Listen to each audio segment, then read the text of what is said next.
Adegan 1, pertemuan kembali. Narasi. Pagi yang cerah, Lydia sampai di sekolah dengan menelepon Cica sahabatnya. Halo Cica, kamu di mana? Aku lagi perjalanan ke kelas sama Naya nih. Tungguin aku bentar ya. Brek, Lydia menabrak laki-laki yang tak ia kenal. Ya ampun, maaf. Lydia melihat gelang milik laki-laki itu. Ia berniat ingin membantu mengambilnya. Tiba-tiba tangan laki-laki itu menyaut gelang itu di lantai sebelum tangan Lydia sampai. Kalau jalan lihat bener dong. Lydia kebingungan. Ia seperti mengenal gelang itu. Hahaha, Li, kamu ngapain? Aku malu banget, jangan ketawa kayak gitu dong. Ya udah ke kelas yuk. Tadi siapa sih yang aku tabrak? Kok dia jutek banget? Oh, itu kan Kevin, kamu nggak tahu? Iya, kamu nggak tahu. Oh, setelah kejadian itu, Lydia mengeluarkan gelang dari tasnya, dan ia baru menyadari bahwa orang yang bertabrakan tadi adalah Kevin, teman kecil Lydia. Bel sekolah berbunyi. Li, ayo ke kantin. Kalian duluan aja, aku mau ke kamar mandi dulu. Ya udah kalau gitu. Lydia berjalan menuju kamar mandi. Saat itu di lorong ia bertemu dengan Kevin. Aku minta maaf ya soal yang tadi. Kevin hanya diam saja. Lydia, kenalin namaku Lydia. Lydia, kok aku nggak asing dengan nama itu ya? Kevin berpikir sejenak dan yakin kalau itu memang Lydia yang ia kenal. Kevin. Lydia mengambil gelang dari sakunya dan memperlihatkan gelang itu kepada Kevin. Kevin terkejut karena gelang itu sama dengan yang ia miliki. Lia? Iya, Vin. Kamu apa kabar? Ya, baik-baik aja. Kamu kapan balik ke sini lagi? Seminggu sebelum masuk sekolah sih. Kamu mau nggak nanti sore ke taman? Taman yang dulu itu? Lydia mengangguk sambil tersenyum.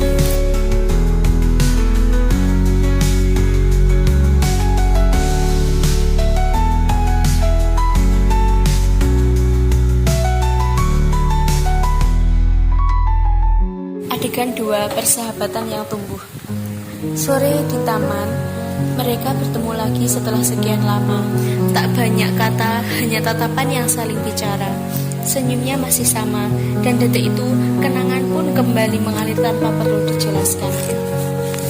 Li, ingat gak waktu kecil kita pertama kali bertemu di surau? Tentu aja ingat. Waktu itu aku pikir kamu anak yang gak bisa diam. Hahaha, dan ternyata aku memang gak bisa diam sampai sekarang. Mereka tertawa bersama. Dia tiba-tiba melambatkan sepedanya. Tangannya memegang kepala.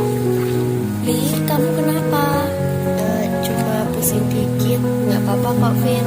Kamu pasti nyembunyiin sesuatu dari aku kan? Enggak, beneran. Aku cuma capek aja. Kevin masih menatapnya curiga, tapi ia memilih diam. Mereka kembali mengayuh sepeda, pura-pura semuanya baik-baik saja. Keesokan harinya, Kevin datang dengan sepeda motor kesayangannya di depan rumah Lydia.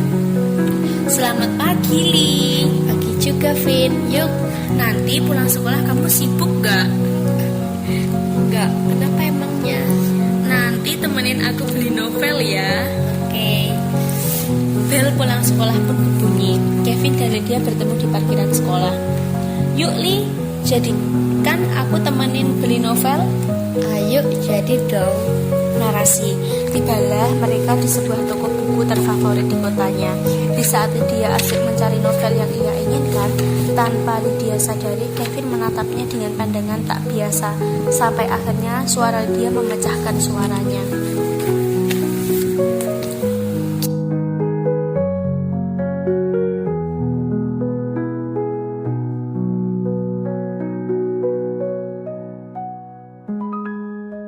Gimana hubungan kamu sama Via? Baik-baik aja. saja. Sudah menemukan. Ayo bayar terus balik, udah mulai malam juga. Oke. Singkat cerita, mereka berdua sudah berada di depan rumah Lydia. Makasih ya Vin, udah mau nganterin aku. You're welcome, Lia. Sana pulang, keburu malam. Aku diusir nih. Oke deh, pulang. Bye, selamat istirahat, Lydia.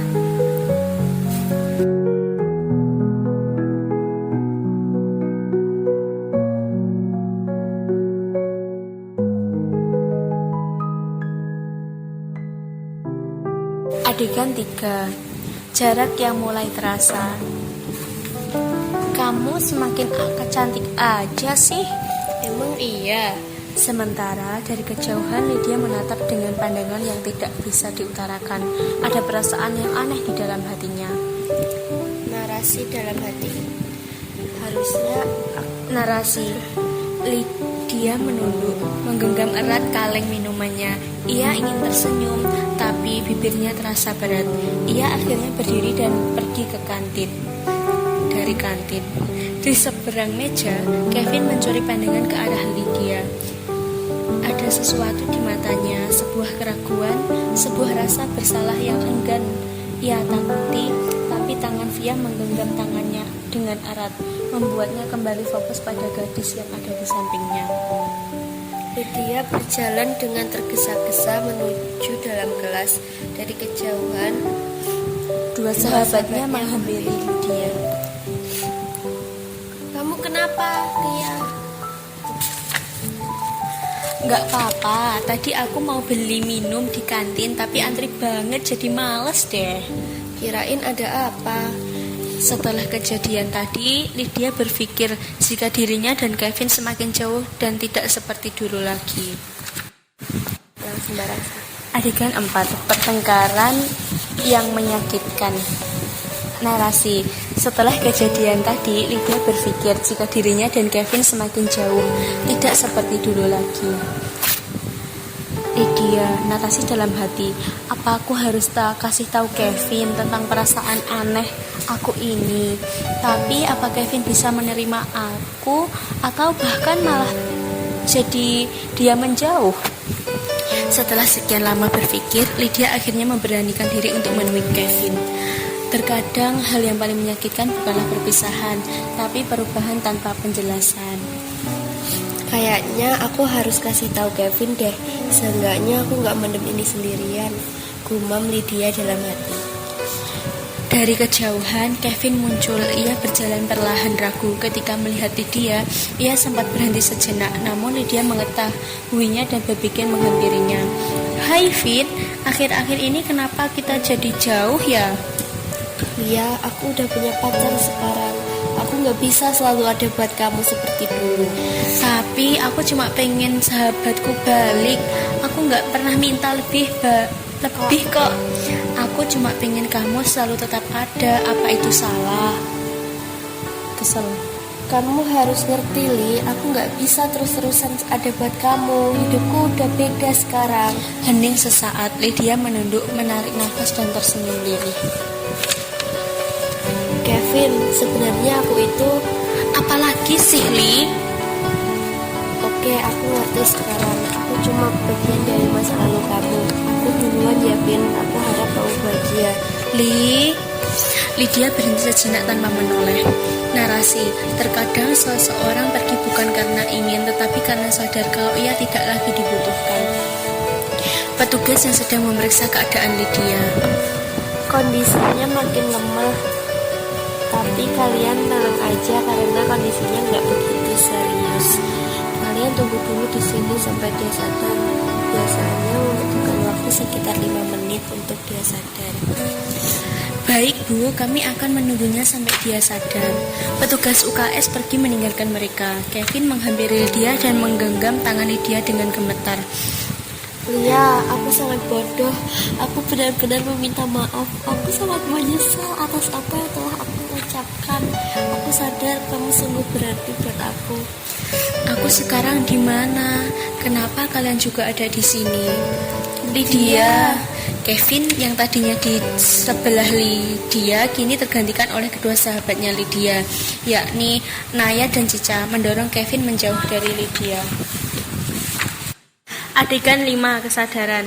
Semenjak kejadian itu, Kevin dan Lydia mulai kembali dekat. Contohnya pagi ini Kevin sudah berada di rumah Lydia untuk menjemputnya dan berangkat ke sekolah bersama. Ting tong, suara bel berbunyi. Iya, sebentar. Nak Kevin, masuk. Iya bunda, apa kabar? Lama nih Kevin gak main kesini. Iya nih, jadi sombong banget ya sekarang. Kevin hanya membalas dengan senyuman. Sebentar ya, bunda panggil Lydia. Lydia, ada Kevin nih. Tak lama kemudian, Lydia turun dari kamarnya dengan wajah pucat namun tetap berusaha untuk ceria. Kevin yang melihat itu segera bergegas membantu Lydia untuk berjalan. Alay deh, aku bisa sendiri. Sebenarnya kamu tuh sakit apa sih, Lia? Nggak apa-apa, aku cuman kecapean aja. Sarapan sudah siap. Sarapan dulu yuk Vin, habis itu berangkat. Kevin mengangguk. Setibanya mereka di sekolah, Kevin mengantar Lydia hingga ke dalam kelas dan membuat Via merasa kesal. Dari kejauhan, Via dan Kaira melihat Kevin sedang berjalan berdua dengan Lydia. Oh itu alasan kamu nggak bisa jemput aku Vin, ucap lirih Via. Mungkin Lydia butuh teman, Vi. Dia kan juga baru sembuh.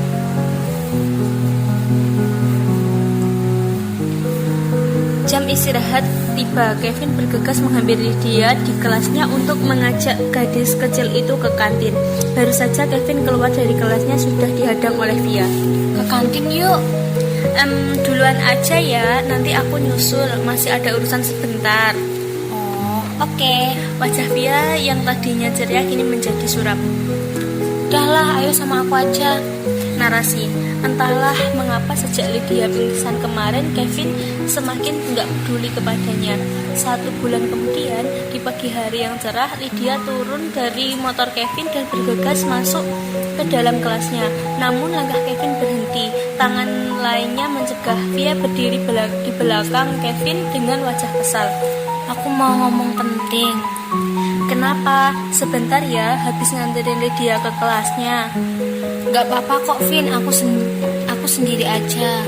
Bahkan setelah Lydia pergi meninggalkan mereka berdua, tatapan Kevin tak berhenti melihat Lydia hingga hilang dari pandangannya.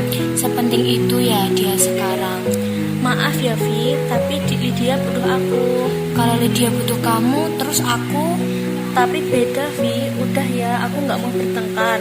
Kayaknya emang cuma Lydia yang butuh kamu Vin. Kamu gak pernah lagi peduli sama aku. Status doang pacar, tapi aku apa-apa sendiri. Kevin bingung mau menjawab apa. Dia juga bingung dengan semua ini. Mereka masih memiliki status, tapi Lydia masih membutuhkannya. Iya Vi, aku tahu aku salah. Aku mau putus. Sorry banget Vi, sudah nyakitin kamu. Makasih buat semuanya. Kevin memegang tangan Via namun dihembaskan olehnya. Lalu Via dengan tergesa-gesa meninggalkan Kevin. Beberapa waktu lalu, Kevin tak segera membaca diary milik Lydia saat Lydia terkapar di UKS sekolahnya. Bertahun-tahun kita tumbuh bersama, tak tahu kapan perasaan ini tumbuh, Vin. Sejak kita bertemu 12 tahun yang lalu, di dekatmu sangatlah aman, nyaman, dan menyenangkan. Sayangnya aku harus membuang jauh-jauh harapan itu untuk bersama. Hidupku hanyalah hitungan tahun atau bahkan bulan lagi. Aku rela melihatmu dengan siapapun asalkan kamu bahagia. Aku mengidap penyakit parah stadium akhir. Wajah cantikku akan berubah jadi menyeramkan beberapa waktu lagi. Rambut hitam lebat akan hilang dalam sekejap. Kamu pantas dapat yang lebih baik dari aku, Vin. Bahagia selalu. Lydia, 25 November 2015. Adegan 6. Penyesalan yang terlambat. Lydia dan Kevin duduk di kursi taman sambil melihat sunset sore yang cantik. Vin, kamu mau ngomong apa? Kamu aja dulu, kan tadi kamu yang mau ngomong duluan. Cowok tuh harus ngalah tau, Vin. Jadi kamu duluan aja. Aku ingat banget pertama kali kita main di sini. Aku ajarin kamu dari yang cuma naik sepeda sampai kamu jago. Kayaknya emang aku nggak bisa ngebuain perasaan aku deh, Li. Aku sadar sama rasa ini, tapi aku selalu bisa menghilangkan rasa ini. Aku suka sama kamu, Li, dari pertama kali kita bertemu di sini. Aku mau kita bareng-bareng terus dan lebih dari sahabat, Li. Maaf, aku nggak bisa. Kenapa, Li? Aku baca dari kamu. Apa kamu karena penyakit itu? Pesan Lydia, kasih aku waktu sendiri. Kevin melihat pesan itu menghentikan niatnya untuk mengejar Lydia. Mungkin saat ini Lydia masih butuh waktu sendiri. Besok pagi dia akan mencobanya kembali.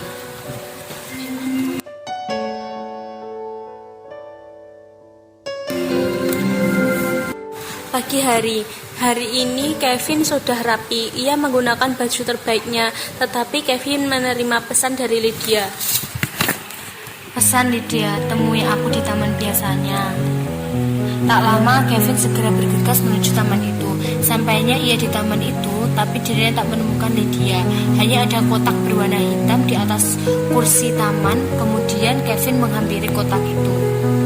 Tuh Kevin membuka surat itu. Di dalamnya berisikan surat, polaroid, dan satu gantungan kunci berbentuk sepeda. Kevin, maaf, sebenarnya aku juga punya perasaan sama kamu, persis seperti apa yang ada di buku diary aku yang kamu baca itu. Tapi untuk saat ini memang bukan jalan terbaik untuk kita bersama. Bertahun-tahun kita berjuang, mungkin ini waktunya kita untuk berpisah. Pagi ini aku berangkat ke Jerman. Aku harus mendapatkan perawatan khusus, Vin. Kamu gak usah khawatir, ada bunda di samping aku. Aku akan berjuang untuk sembuh. Kamu baik-baik di sini. Doain aku terus ya, Vin. Kamu di sini juga harus tetap semangat. Temuin cewek-cewek yang bener baik buat kamu. Vin, aku selalu dukung buat apapun yang menjadi keputusan kamu. See you, Vin. From Lydia, 27 Desember 2015. Narasi. Kevin menutup surat itu lalu mengambil polaroid yang berisikan foto mereka dari 17 tahun yang lalu hingga masa-masa SMA, dan air mata Kevin pun terjatuh. Dari kejauhan seorang perempuan mengamatinya dengan mata yang sudah banjir air mata. Sorry Vin, ini yang terbaik untuk